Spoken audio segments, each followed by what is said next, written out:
Hello, welcome to another landscape oil painting demonstration. This is your painter in residence. I'm Francis McCarthy, and the painting I'm bringing you today is called Clouds Over the Beach. I painted it a couple days ago, and I hope you like it. It had a few challenges, actually quite a few, most of them compositional, so maybe we'll talk about that. In fact, you see that little area you just saw me paint in. It's like a slice of water, right? And that wasn't the main challenge. Actually, the main challenge was this tree I'm painting right now here. By the way, that's with some burn umber. It's some hardboard. It's been prepped with 2 coats of transparent gesso and then sanded down. So the issue with the composition is like all this weight on one side. Now in the members area you can see the reference image. I don't usually share that here in the 15-minute section, although gosh knows I appreciate you. So you just saw me, one of my potential solutions for that weighty issue. Over on our right, I put these distant, like it's maybe a distant peninsula. That is taking something that was a little off balance and now balancing it more. That's it's like a seesaw, right? That's where the compositional thing is called. Now that's not quite enough weight to really deal with everything. So a little later on when we get into the clouds, you'll see I do some things there to pull more visual weight onto that side of the painting. This reference image, it's a beach out here. I don't know. Everyone's going to ask me where, and I don't know. I actually don't really care, but that seems to be everyone's first and most important pressing question. That's natural, though. I mean, for me, I'm just painting. You know, I'm painting me a nice landscape. But what I will say is the reference image came from a wiki sort of site, and it didn't have that grass that I'm painting in it. It had a bunch of something else. And the grass, I thought, really had a lot, so I actually composited that in, as I did with the sky. And all in all, there was so those were challenges I knew about going in. The other, so I was talking about that. You can see it now, that sort of long, skinny shape.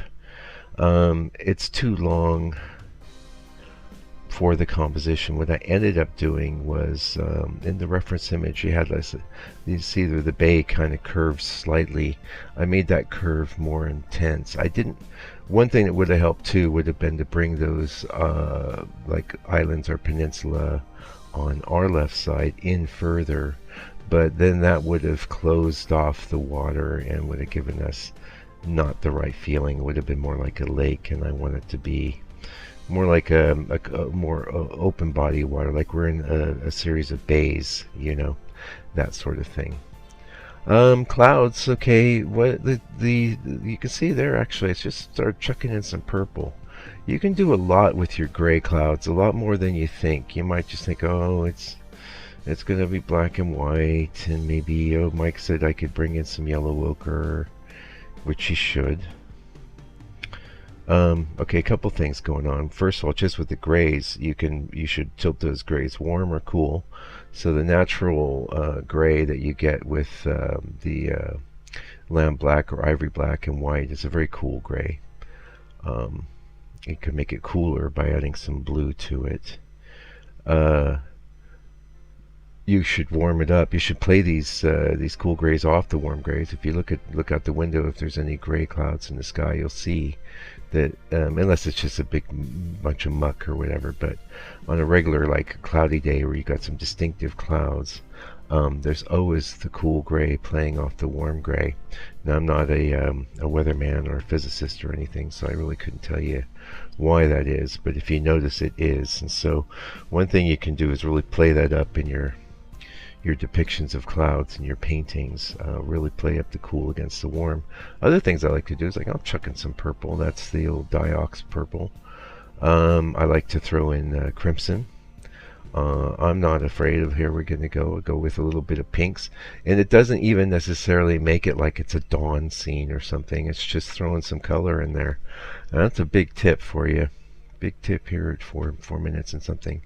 It won't be too long. You're going to see an ad coming up for the book.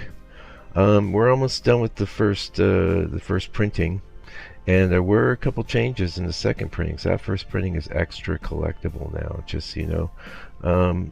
Yeah, and the second printing probably will be too, because I'm hoping that to get it actually published by a, you know, like a real publisher, like a Random House or somebody like that. In the new year, I'm going to gird my loins and take another pass at trying to get it in front of somebody at one of these sorts of places. And it's because I'm an old school guy and I believe in old school publishing.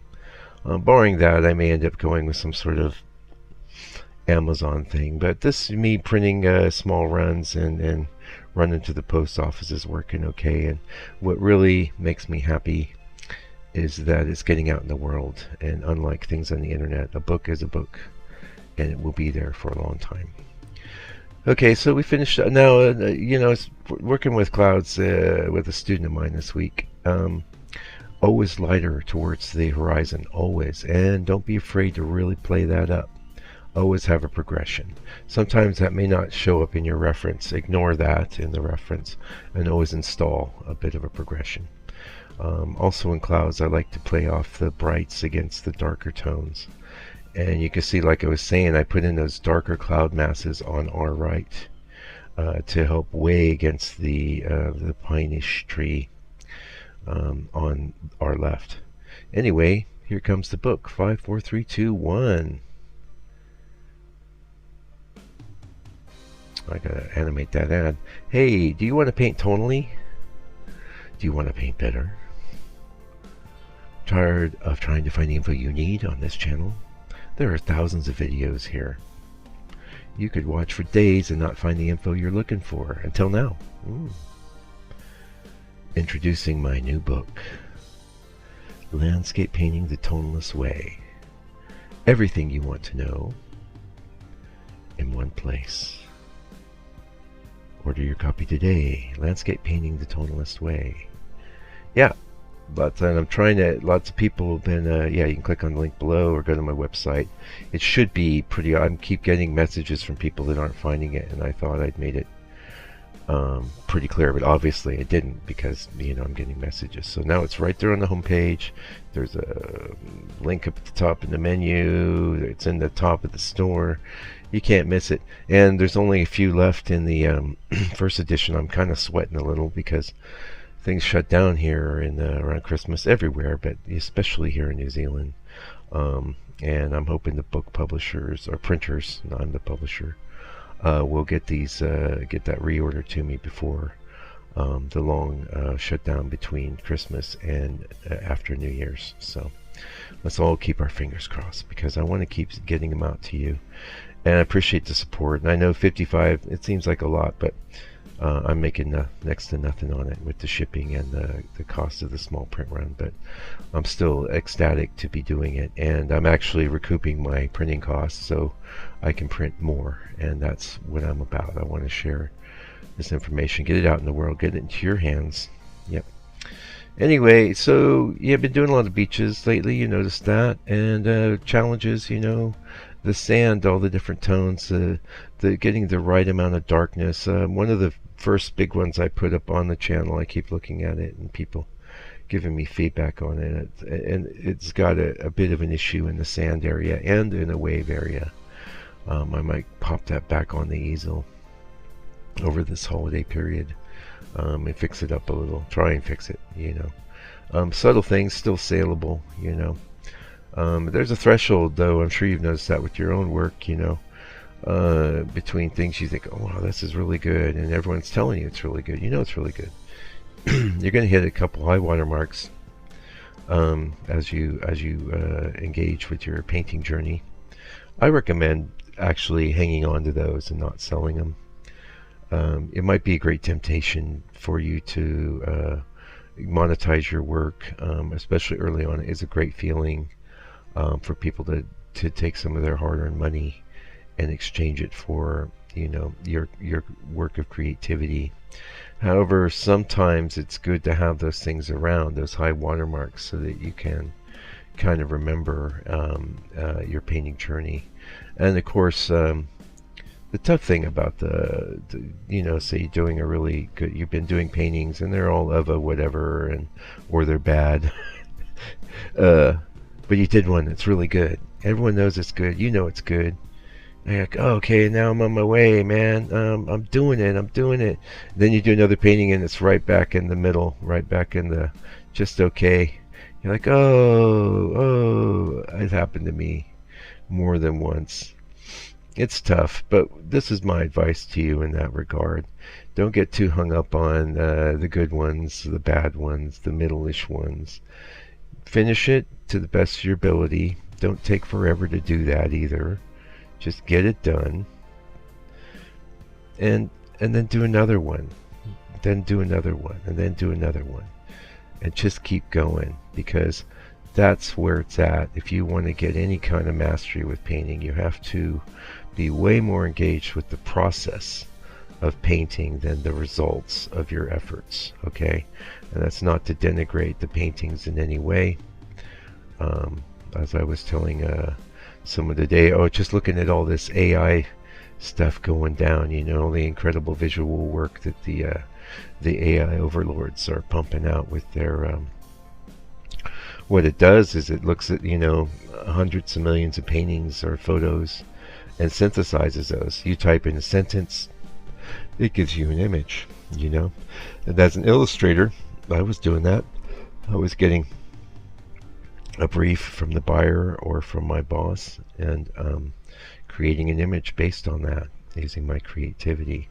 What the AI doesn't have is creativity. What it works is an algorithm based on aesthetics, but somebody with some sense of aesthetics has programmed it, and it's also is accessing and remembering way more stuff than you ever could.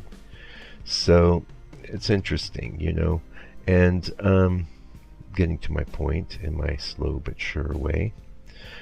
I saw this coming back when I exited the illustration, my illustration career back in around 2010.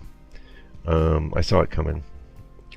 I've been doing this for a while, since the mid 90s, so I can see the acceleration and I can see the AI. And there's still plenty of work for real human illustrators. There's still going to always be a need for your particular human take on things.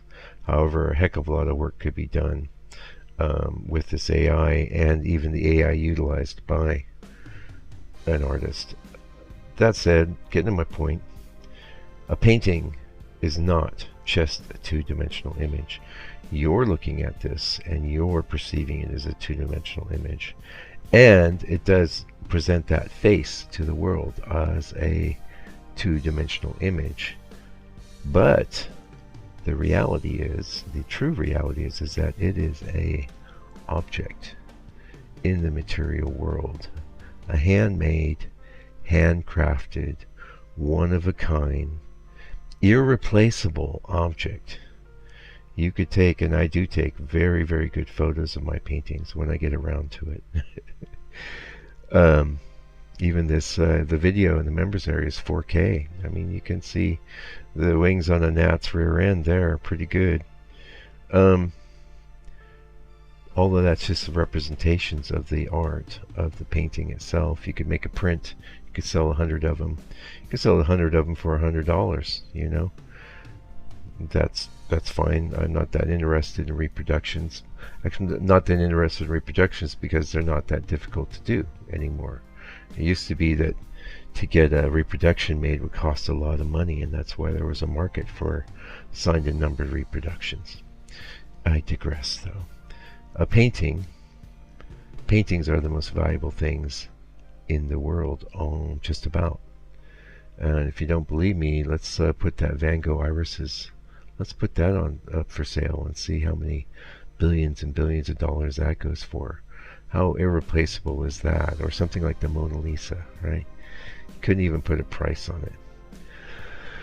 Anyway, back to the painting. Yeah, we're finishing it up. We're locking it in with the water, and you can see how everything falls into place. Now, again, in the members area, you would have had a sense this was coming because you would have seen the reference image.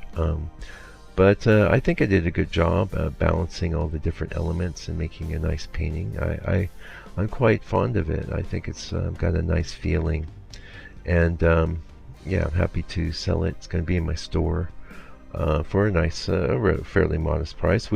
Thanks for buying the books, you guys. That's great, and thanks for those of you that have been buying paintings too. That's my favorite way to be supported, absolutely. And I really appreciate you making it to the end of the video. That helps the YouTube algorithm.